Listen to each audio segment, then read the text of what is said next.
The New Mexico territory stretched before her like the palm of God, vast, indifferent, and impossible to read. Days had blurred together, marked only by the shifting position of a merciless sun that burned her shoulders raw through the torn fabric of what had once been a dress. Her feet, cracked and bleeding, left no lasting impression on the earth that received them. The desert consumed all evidence that she had ever existed. She couldn't remember when she'd lost her shoes, maybe at the river crossing, or perhaps during the raid that had taken everything else: her family, her voice, her name. Names were for people who belonged somewhere. She belonged nowhere, and so she had become no one. Water had run out yesterday, or perhaps the day before. Time stretched and contracted like heated metal. The distant mountains shimmered in the heat, never growing closer despite hours of walking. Her lips had split open in 3 places, and her tongue felt like a strip of dried leather in her mouth. Hunger had long since transformed from a sharp pain to a dull, constant companion that whispered to her about surrender. Every 20 steps, she allowed herself to close her eyes briefly, 1, 2, 3, then open them again before she could stumble. It was a game she played with herself, the only entertainment left in a world stripped to elemental basics: earth, sky, pain, and the stubborn mechanism of her heart that refused to stop its rhythmic contractions despite having nothing left to live for. The buzzards had been following for half a day, patient, circling, waiting. Let them wait, she thought, though no sound passed her lips. Her voice had dried up in her throat on the day of blood and fire, when screams had proven useless against men who saw other humans as objects to be broken. Since then, silence had become her only possession, wrapped around her like invisible armor. The ground beneath her feet changed texture, packed earth, a trail made by hooves and wheels. She followed it without hope, merely because it represented a decision made by someone else, relieving her of the burden of choice when the ranch appeared on the horizon. She thought it was another mirage, like the dozen she'd seen and walked through today alone. The weathered fence posts seemed to waver in the heat, the distant buildings no more substantial than smoke. She kept walking because stopping required a decision, and decisions required strength she no longer possessed. The rider appeared when she was halfway across what must have been grazing land, a tall figure atop a dun horse, hat pulled low against the sun. He approached slowly, perhaps unsure if she was real or some trick of light and distance. She didn't bother to raise her head. If he was death coming for her at last, she would not grant him the satisfaction of fear. "Jesus Christ," he said, his voice the first human sound she'd heard in days that wasn't inside her own head. He dismounted in a fluid motion that spoke of a lifetime in the saddle. Up close she could see he was older than she'd first thought, perhaps 40, with deep lines etched around eyes the color of worn denim. His face was tanned to leather, with a salt and pepper beard trimmed close to his jaw. Not death then, just a man, perhaps worse. He approached cautiously, as one might a wounded animal. "Miss, can you hear me?" She nodded once, the movement almost imperceptible. "You're on Cimarron land. My land." His voice was neither kind nor cruel, simply factual. "Where'd you come from?" She stared at him, unblinking. The memories were there, the settlement, the smoke, the screams, but the words to describe them were locked behind the wall of silence she'd built. "Can you speak?" he asked, his eyes narrowing slightly. She shook her head. He studied her for a long moment, taking in the bruises, the torn dress, the bare and bleeding feet. Whatever he saw made his jaw tighten beneath his beard. "Apaches?" he asked, another small shake of her head. "Comancheros?" Then, it wasn't a question. Something in her expression must have confirmed his guess. He nodded once, then looked away, scanning the horizon as if reading something written there that only he could see. "I'm Samuel Cimarron," he said finally. "This is my ranch." He gestured to the buildings in the distance. Then, with a decisiveness that suggested he was a man unaccustomed to second-guessing himself, he added, "You live here now?" She blinked slowly, not understanding, or perhaps not believing. "Can you walk a bit further?" he asked. She had been walking for days. "What was a little more?" She nodded. He remounted his horse but didn't offer her a ride. Later she would understand this wasn't cruelty but respect, allowing her to finish her journey on her own terms, under her own power. He rode beside her at a walk, neither hurrying nor slowing her painful progress. "I buried my wife last winter," he said after a long silence. "Fever took her. My daughter left for St. Louis in the spring. Just me and 3 ranch hands now. Too much house for one man." His words fell between them like stones, simple facts, without sentiment. The ranch buildings grew larger as they approached. A main house built of adobe and timber, a barn, corrals, a bunkhouse set apart from the main dwelling. Signs of order imposed upon wilderness, a place where things grew instead of died. She stumbled once when they were within sight of the main house. He made no move to catch her, merely stopped his horse and waited as she pushed herself back to her feet. Some small part of her apart, she thought, had died days ago, flickered with something that might, in time, become gratitude. At the porch steps, he finally dismounted again. "Margarita will get you cleaned up," he said, nodding toward the house where a stout Mexican woman had appeared in the doorway, wiping her hands on her apron. "There's a room at the back." Used to be my daughter's. She stood motionless, unable to comprehend this unexpected turning of fate's wheel. Samuel Cimarron looked at her directly then, his eyes revealing nothing of his thoughts. Everyone here has a past, he said quietly. But on Cimarron land, only the present matters. He turned away, leading his horse toward the barn, his back straight as a fence post. The woman in the doorway beckoned, one barefoot, then another, climbed the wooden steps. Behind her, the desert stretched away like a bad memory, and ahead, a door stood open. Chapter 2. The shape of silence. 3 weeks passed. Time marked by the rising and setting of the sun, by the creaking of the windmill that drew water from deep beneath the parched earth, by the distant lowing of cattle in the morning fog. She learned the rhythms of the ranch, the early breakfasts before dawn, the midday quiet when heat pressed down like a physical weight, the evening gatherings on the porch when the ranch hands spoke in low voices about cattle prices and weather patterns. Margarita had bathed her that first day, her strong hands gentle as they washed away weeks of dust and horror. The older woman had clucked her tongue at each revealed bruise and cut, muttering prayers in Spanish, but asking no questions. The dress she'd been given, afterward plain cotton, faded blue, had once belonged to Cimarron's daughter. It hung loose on her frame, a constant reminder of how much the desert had taken from her. You need a name, Margarita had declared on the third day, hands on her hips. I cannot call you girl forever. She had merely shrugged, her hands busy with the potato she was peeling. Names belonged to people who existed. She wasn't sure she did. Then I call you Paloma, Margarita decided. It means dove, small bird. That carries peace. She'd accepted this borrowed identity with neither gratitude nor resistance. Paloma, a creature that could fly away if needed. There was comfort in that. Samuel Cimarron kept his distance, watching her from across rooms or across the yard as she helped Margarita with household tasks. He never asked about her past or pressed her to speak. Sometimes she would look up from hanging laundry or feeding chickens to find his eyes on her, thoughtful and appraising before he turned away toward whatever demanded his attention on a ranch that seemed to stretch to the horizon in all directions. She slept in a small room that still carried echoes of another life, a girl's room with a small mirror, a brush with a few strands of dark hair still caught in the bristles, a bookshelf with titles she couldn't read. At night, she would lie awake listening to the coyotes in the distance, their voices rising and falling like questions she had no answers for. Sometimes the nightmares came. On those nights, she would wake silently screaming, throat working but no sound emerging, the sheets twisted around her legs like bindings. She would stare into the darkness until her heart slowed, counting her breaths until dawn painted the eastern sky the color of a bruise. It was during the 4th week that Diego, the youngest of the ranch hands, a boy barely 17 with a sparse mustache he was inordinately proud of, failed to return from checking fence lines in the north pasture. Samuel organized the search party with quiet efficiency, his face betraying nothing but a tightening around the eyes that spoke of concern. Probably just got delayed, Tomas, the oldest hand, said as they prepared to ride out. Boy gets distracted by his own shadow. Maybe, Samuel replied, checking the loading of his rifle. Or maybe not. She watched from the porch as they rode away, for men against the vastness of the territory.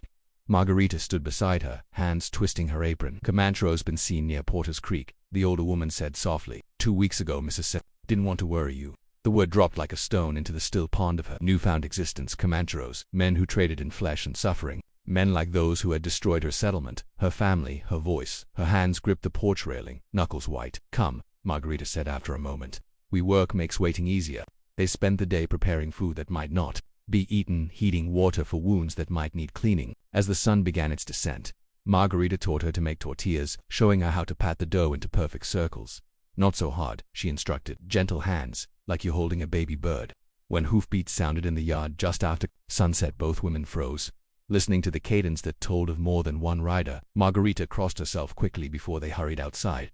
Samuel dismounted first, his movements stiff with exhaustion. Behind him, Tomas and Hector supported Diego between them, the boy's face pale beneath its tan, blood darkening his left sleeve. Bullet just grazed him, Samuel said as they helped Diego toward the house, more scared than hurt. Margarita asked, already moving to prepare bandages. Samuel's eyes flicked toward Paloma, who stood motionless in the doorway. Yes, he said finally. 4 of them. Using our Northline shack. Diego stumbled across them. They're still there. Margarita's voice sharpened with fear. No. Something in Samuel's tone made Paloma look at him more closely. His face was impassive, but there was a hardness in his eyes she hadn't seen before. They won't be bothering anyone again. Understanding passed between them like a current. The Comancheros were dead.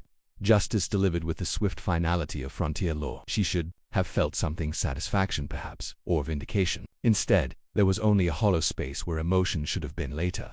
After Diego had been tended to and given a dose of laudanum that sent him into restless sleep, Samuel found her sitting alone on the back porch steps, staring at a moon that hung above the mountains like a silver dollar. He lowered himself beside her with a tired sigh, leaving enough space between them that she didn't tense.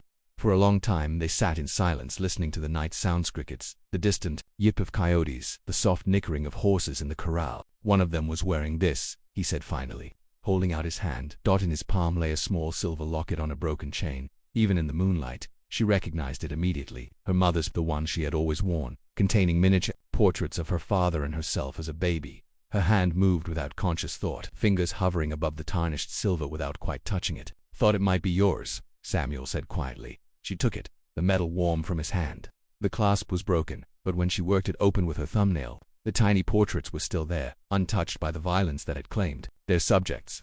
"We buried them," Samuel added, his voice matter-of-fact but not unkind. "Proper graves. Not that they deserved it." She closed her fingers around the locket, feeling its edges press into her palm, a physical connection to a past that sometimes seemed like someone else's half-remembered dream. "Thank you," she said, her voice a rusty hinge, unused for so long that the two words scraped her throat raw. Samuel Cimarron turned to look at her, surprise briefly visible in his weathered face before he mastered it. He nodded once, accepting both her words and the significance of them without comment. "You're welcome," he replied simply. And in the space between those words lay the beginning of something neither of them could yet name. Chapter 3. Words like water. Words returned to her slowly, like spring after a harsh winter. They came first in whispers, fragile things spoken to herself in the privacy of her room. Her own name, her true name, she kept locked away, a secret, even from herself. That woman had died in fire and blood. Paloma was who remained, a creature assembled from fragments, learning to live in the spaces between what was and what might be. With Margarita she practiced simple phrases. "Pass the salt. The bread is ready. Rain coming." Each utterance a small victory, met with Margarita's approving nods but no fanfare that might make her retreat back into silence. With Samuel, words came harder. He didn't press her to speak. It seemed content with the quiet understanding that had grown between them. Sometimes, riding fence lines together, he'd taught her to ride on a gentle mare named Dulcie. They would pass whole mornings exchanging no more than a dozen necessary words, yet it was a companionable silence, broken only by the creak of saddle leather and the rhythmic breathing of their horses. Summer yielded to autumn. The cottonwoods along the creek turned gold, their leaves whispering secrets to each other in the cooling breeze. The cattle were brought down from high pastures, their breath making clouds in the crisp morning air. The men worked from dawn to dusk, and Paloma found herself watching for Samuel's return each evening, a habit she neither examined nor discouraged. It was on such an evening, with the sun painting the western sky in shades of amber and rose, that riders appeared on the horizon, not the familiar silhouettes of the ranch hands, but strangers, 3 men approaching with the deliberate pace of those with purpose. Paloma saw them first from the garden where she'd been gathering the last of the season's tomatoes. Something in their posture, in the rigid line of their shoulders, sent a shiver of recognition through her. She set down her basket and walked quickly to the house, finding Margarita kneading bread dough in the kitchen. "Riders coming," she said, her voice steady despite the sudden dryness in her mouth. 3 men. Margarita glanced up sharply, then moved to the window. After a brief assessment, she wiped her hands on her apron. "Get the rifle," she said calmly. "The one Mr. Cimarron keeps above the fireplace." The Winchester was heavy in Paloma's hands, its wooden stock smooth from years of handling.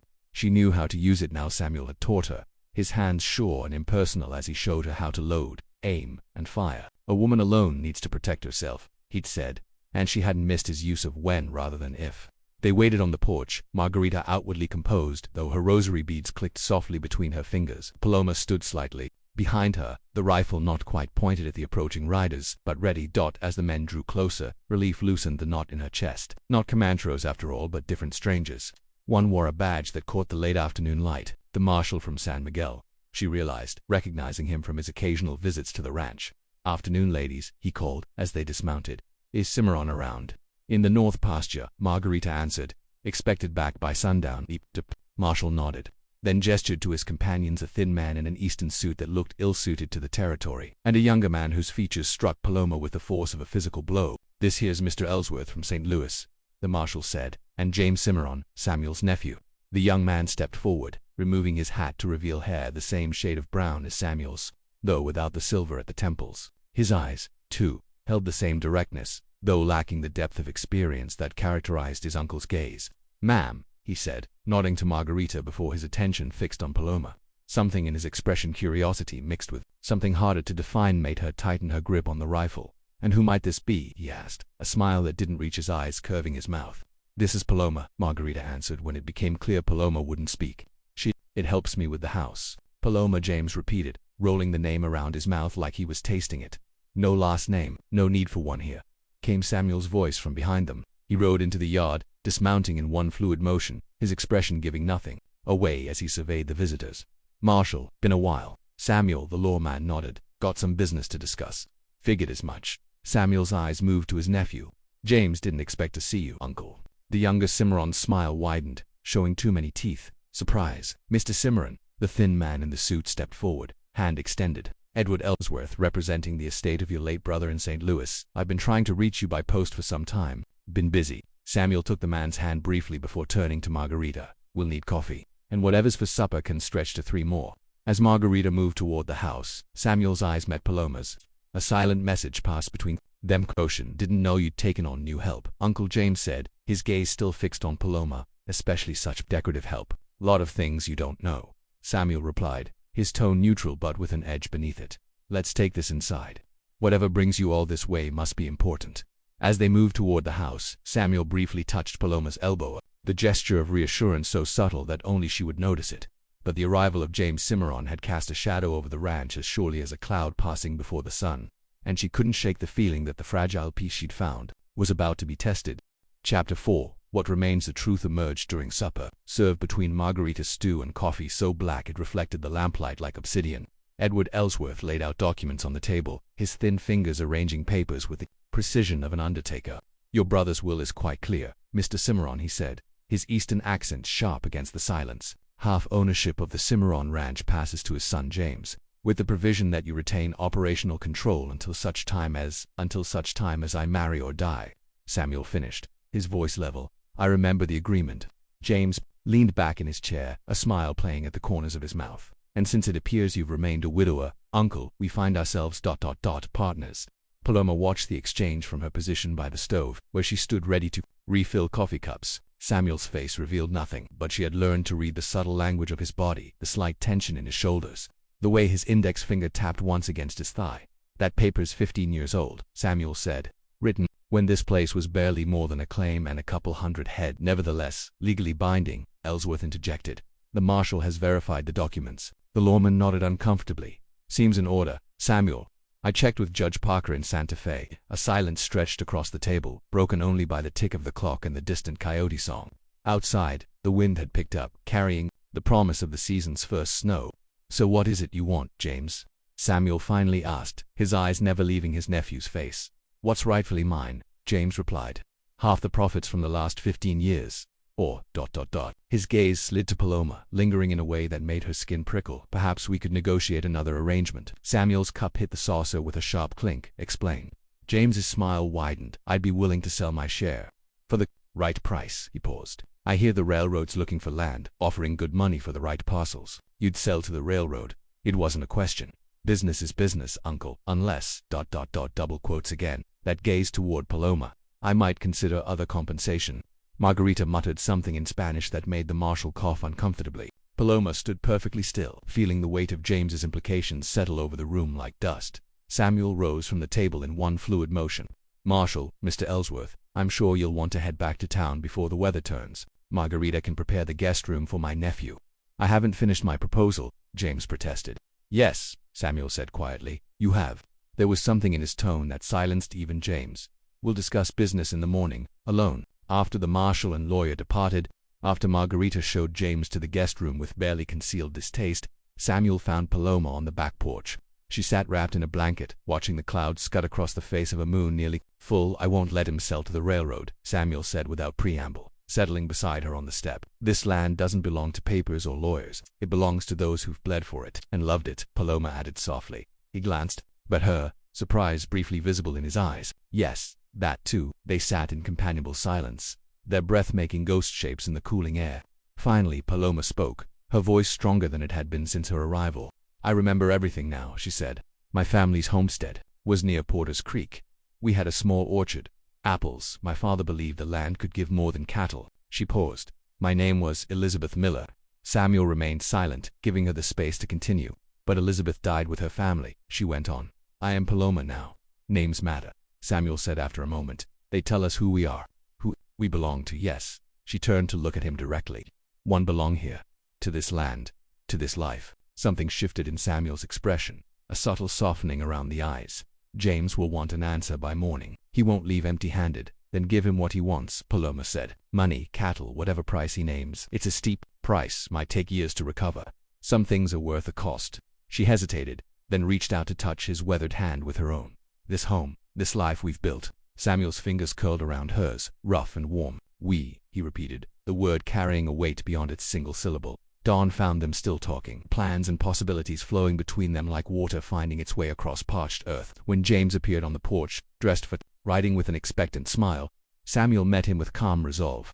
The negotiation was brief, brutal in its simplicity. James departed before noon with a draft on the Santa Fe bank and a warning delivered in Samuel's quiet, uncompromising tone about ever returning. That evening, as the season's first snow began to dust the distant mountains, Samuel found Paloma in the garden, covering the last of the root vegetables against the coming frost. It's done, he said simply. The ranch is secure. She straightened, brushing soil from her hands. At what cost? Less than it's worth. More than we can easily spare. He paused. We'll manage. The word hung between them, a bridge across the final distance that separated them. Yes, Paloma said, her voice clear and certain, no longer the whisper of a woman afraid of her own existence. We will. As they walked together toward the house, snowflakes began to fall, gentle, silent promises of renewal, each one unique and perfect in its brevity. Behind them, their footprints marked the earth side by side, twin testaments to the truth that some journeys, however broken their beginnings, could still find their way home.